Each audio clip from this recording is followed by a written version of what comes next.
Welcome to Never Dull Moment. Today is a little bit of a different episode because we're doing a review of an entire brand.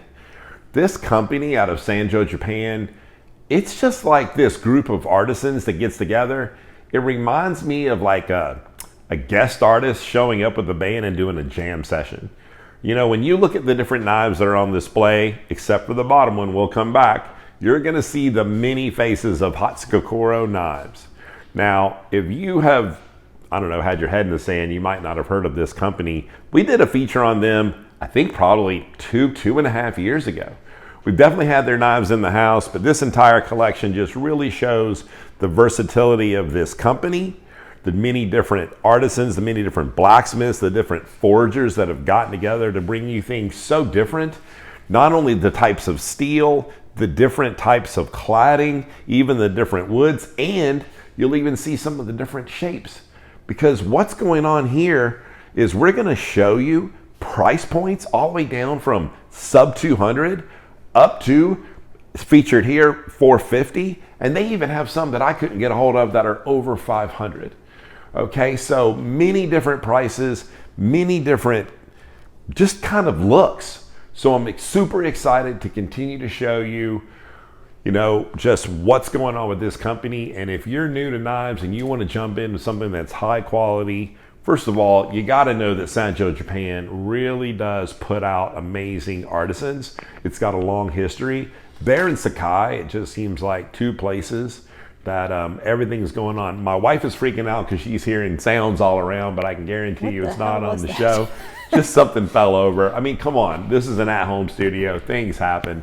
And you guys know we don't like to edit, so we just bring it to you, as it happens. So let's just go ahead. First of all, I'm going to point out that I know for the very first time I get to display this rack that we have in the house.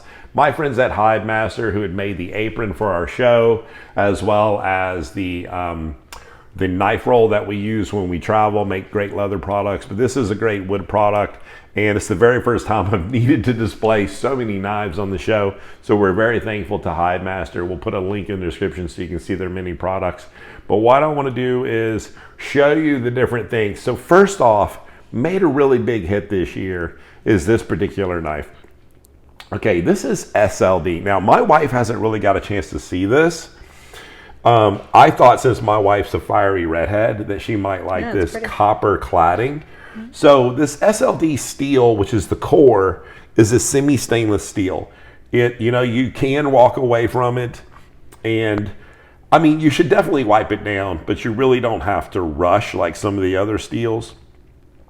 Okay, but the coppery Damascus cladding is definitely just a beautiful look. Now, if you check out the handle that my wife's holding, you can see this ebony with the nickel. Okay, I mean, just absolutely gorgeous. And she can tell you personally that the weight on that is significant. It is a high quality handle. Yeah, it was heavy. And of the knives we have here displayed, this particular knife is the most expensive one that we have. And it's also the longest one that we have on display at $240. This is about a $469 knife. Okay, they do make one, though, I got to point out, since we don't have it, that is a Damascus.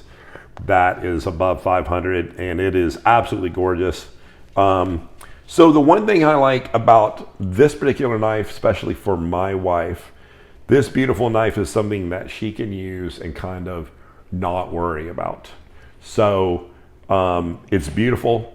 It's going to be excellent to use, but she is like worried that she's going to be responsible for any of the type of patinas or rusting, any type of. So I just, I like to think that this gorgeous knife is something that she can go to. It's just big. Yes. Okay. And so what I did, just for comparison throughout the show, is I got a legendary knife out. Now, I don't know by the time this episode comes out if we have already had the unboxing of this knife. But the Konosoku Sakai knife is legendary. This white steel. This legendary knife is just here today for us to do a comparison of what you've got. So I really just wanted to get out and just did a quick look of the taper.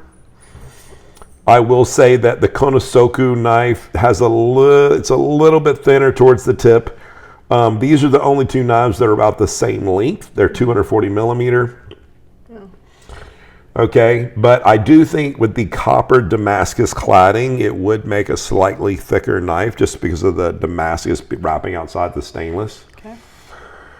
And then I'll show you height-wise that the Konosuke is just a little bit taller by comparison. But I would say I believe the Konosuke is tall for a chef knife.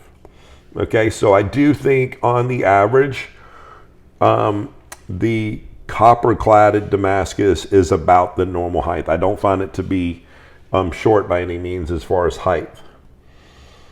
Okay? Mm-hmm. But you can definitely get a comparison of the profile. Mm-hmm. Absolutely gorgeous knife.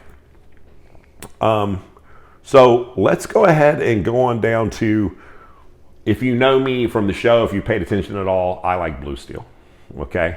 So this one would probably, as a performer, be the one that I go to. I'm going to have to turn it another way for a second just because I like to see the kanji on it. So the Magaki finish, you know, it's funny because you have this Kasumi Magaki. They said Magaki on the box. There's a Kasumi behind the blade. The taper is just, I mean, it's another ebony handle. We're going to do a comparison on the thickness. This is a 210 millimeter. The rest of the knives we're going to be showing are 210 millimeter. So all of the knives have different names. The cladded one had a name which is Yorikobi. This one's going to be like, and please don't kill me on my Japanese, but this is like Yoke. Okay, so let's get a look. You're going to see both of the knives have that little bit of space where they connect to the handle. So that seems to be a little bit of a theme going on. Both of them have that little bit of a Kasumi finish. Now, I personally believe that tonight in the studio we're a little dark. Mm-hmm. I don't know if there's some shadows going on. So, but let's get, you can tell, I do believe that the Hatsukokoro knife is really thin. And again, this one performance-wise would probably be the one I lean to. Just absolutely gorgeous. Mm-hmm. And honestly, you know, especially against the Kosoku, which is a much more expensive knife, this handle is a really big upgrade compared to the standard handle that comes on that one. Yeah, this would probably be like your average one that I grab in the home. Now, so my wife's going to do a little in-show lighting adjustment. Let's see if it makes a difference. I don't know. I don't know. Maybe the light's behind you. That's not normal. It's not normal, but you know, we might have to do an in-show like look. We don't like to do a lot of editing, and you guys get pretty bright on here, on there. It's. I try to stay bright, babe. And my mic's not on, so sorry. It's okay.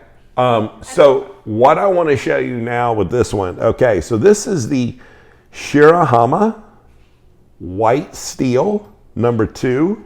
So this would be a performer, but the one thing you're going to notice right off the bat is there is a definitive shinogi line. Mm-hmm. And you're not going to see that on the other ones that we have here today. Also a little bit more of a rounded, you know, tip. It reminds me of a Santoku. Reminds me a little bit more of a Santoku. So I would say for me personally, I like a little bit more of an aggressive tip. That doesn't mean it would diminish the performance. It just comes down to style. You can see the Kasumi banding below the shinogi line before the white steel comes out. Of course, of all the steels, this white number 2 and the one I just showed you, the blue number 1, I mean, these should get the absolute sharpest. Let's do a quick comparison. Once you will notice that we don't have the gap that we had earlier in the handle. And just going back, you remember even on the copper one, we had that little bit of a gap. So you really are getting lots of versatility when you look at these knives. Okay, so the thickness. This one's more constant. I would say that it's not really a taper. I would say from the handle down to it's pretty even.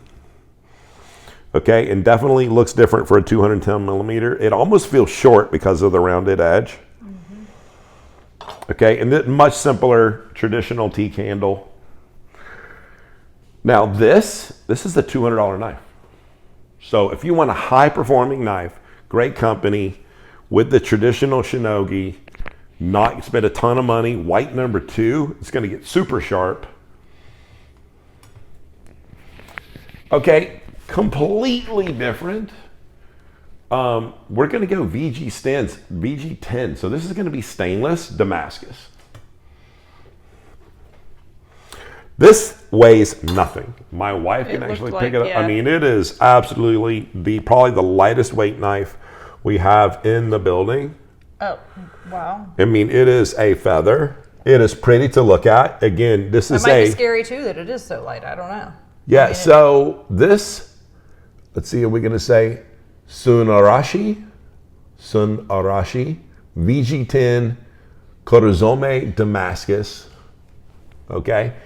And it's got the Kuritsuke tip, so it's got that nice aggressive K-tip. It's got the winch in the handle. So again, another look. We can see when it merges into the handle, there is no gap.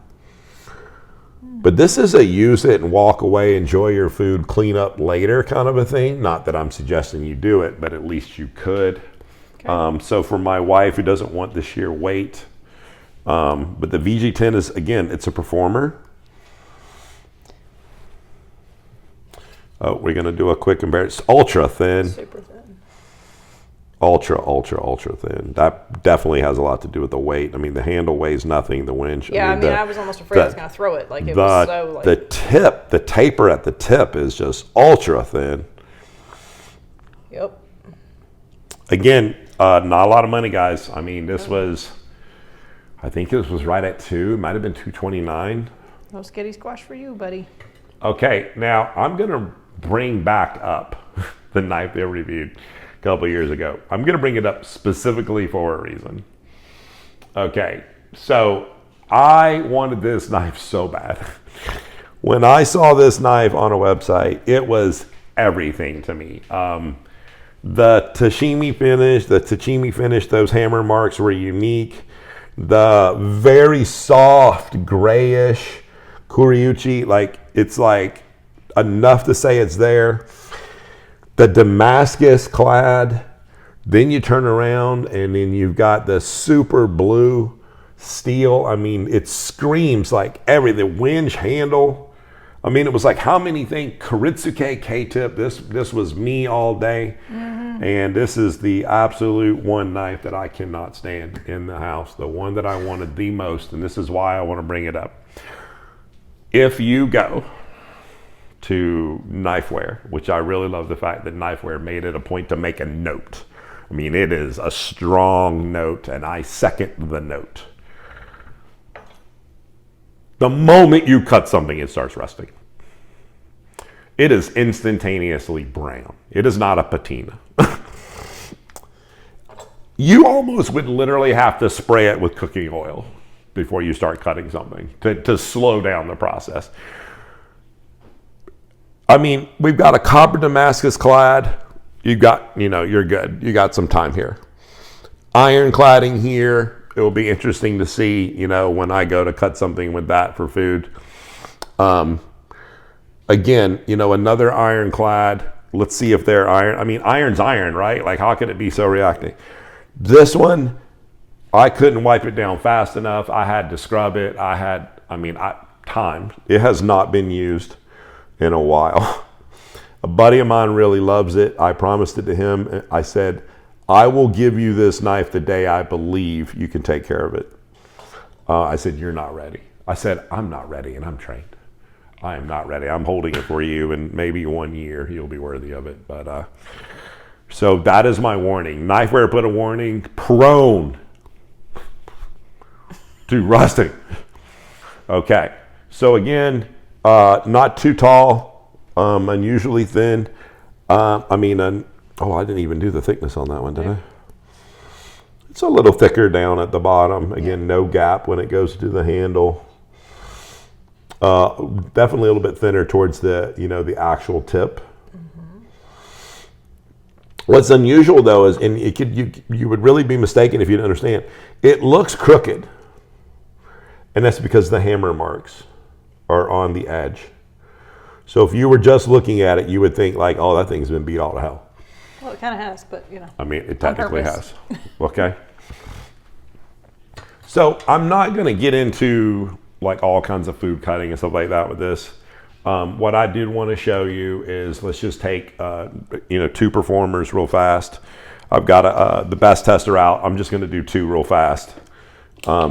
Just to see, like, when you spend the money, what do you get? Okay, so let's go. So we got the blue number, so one of the higher end, okay, never used. Careful. Hasn't cut anything.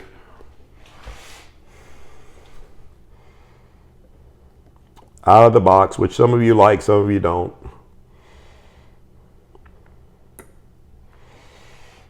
So sub 200, 165, fantastic score. So I'm gonna ask my wife, VG10, which is a stainless, or SLD, another high-end performer, but a semi-stainless. People are spending the money. Do the knife that you think I'm gonna like. Well, I'm gonna tell you what. This one right here has just been one of the knives that people have really loved this year. It's a talked about one. Let's show them what they would get. Let's show them what they would get, my wife says. So.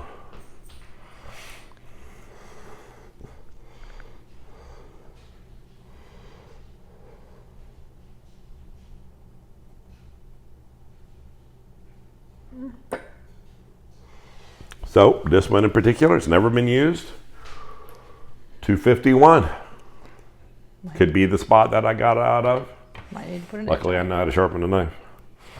Let's go ahead and see how that one performs real fast. I'll go ahead and turn that off.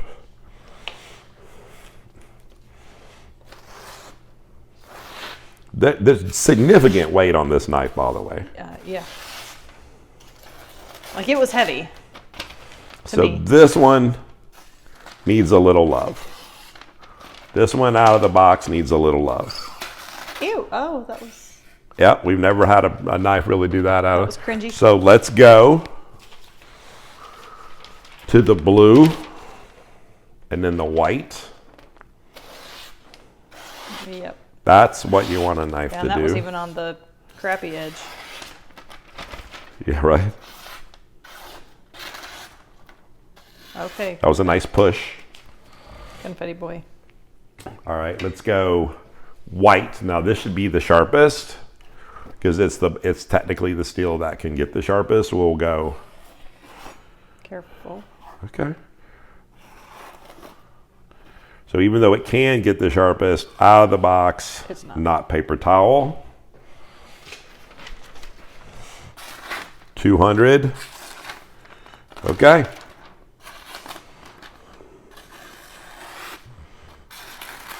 I would definitely recommend maybe stropping the knife out of the box because we're hearing and feeling the bumps that come, from a corporate. All right, and then let's go to the VG10.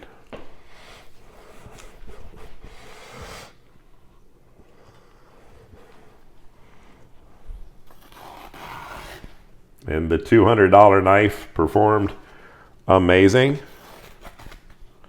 So nice. Okay. I mean, you shouldn't be able to do diagonal on the thing, and that was good. So it's not true paper towel. I mean, it did pretty good, but especially for a 200 or sub, razor thin, light.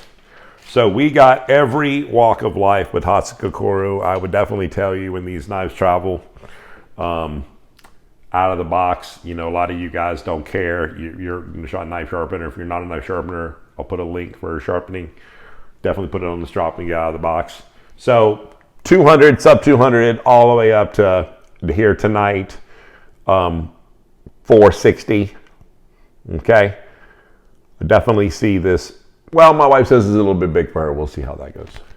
I'm glad I got to bring the mini faces of you. So The iron reactive, listen, it's not all pretty. You need performance and everything, but I'm glad to know you can get into an amazing knife from a reputable company with lots of faces from 200 and up.